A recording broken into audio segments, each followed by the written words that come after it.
Hello, Friday people. I hope you're well. My life is blessed, as you know, but this week has been extraordinary, not just for very long hours, but for wonderful events. Monday and Tuesday, I hosted welcome days for the teachers who'll be joining my part of South East London in September. Mostly 22-year-olds, that kind of thing. A few mature career changers. But the characteristic thing about all of them was their enthusiasm and interest and intelligence and their desire to make the world a better place. And I came away really humbled by what they were doing in circumstances. I know some of the schools they're going into, they're going to have a tough time of it, and I'm going to be helping one or two of them through tears. I don't know which ones. Come the late fall, early winter, full of respect for what they're doing, wonderful people.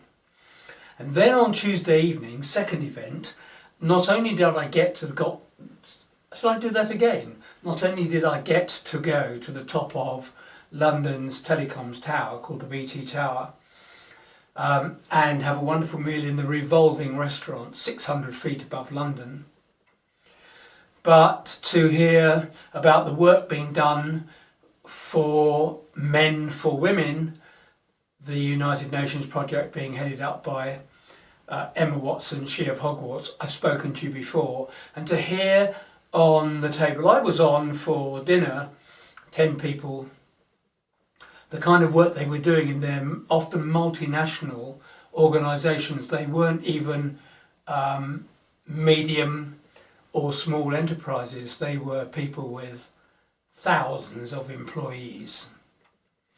And that was really interesting. And I engaged then on the Monday and Tuesday already with some people who said we should be doing something for STEM subjects, science and maths and engineering, with girls, because not only do we here in the UK not have enough people in those areas, but they certainly aren't girls. So I'm meeting with them next week to see what we can devise as a programme. And I'm really excited about that. And the menu, I have to tell you, I did take some pictures, and Jay Stewart, who was sitting next to me, the co-founder of Gendered Intelligence, gave some wonderful ideas to the whole table and supported not just the LGB community, but of course the transgender community, who get rather forgotten and invisible in these kind of events. And then I've just come from another reception, this time my own as it were, at a grammar school in South East London, where they hosted on my behalf a reception for all the teachers who've been doing a year's induction in my 90 odd schools and have now passed out as fully qualified. Some came with their parents, that was humbling. Others with their head teachers and their mentors, to hear from various bigwigs and high-ups about how well they'd done and so on, and to get a certificate.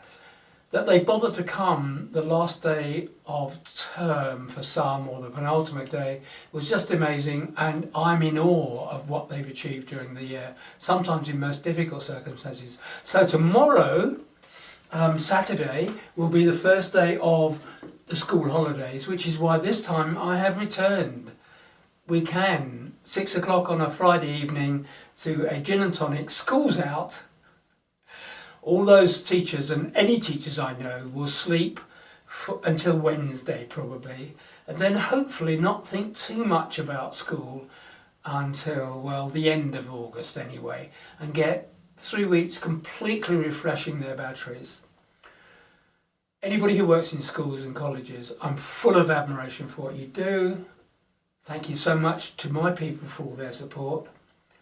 Have a great weekend. Bye-bye.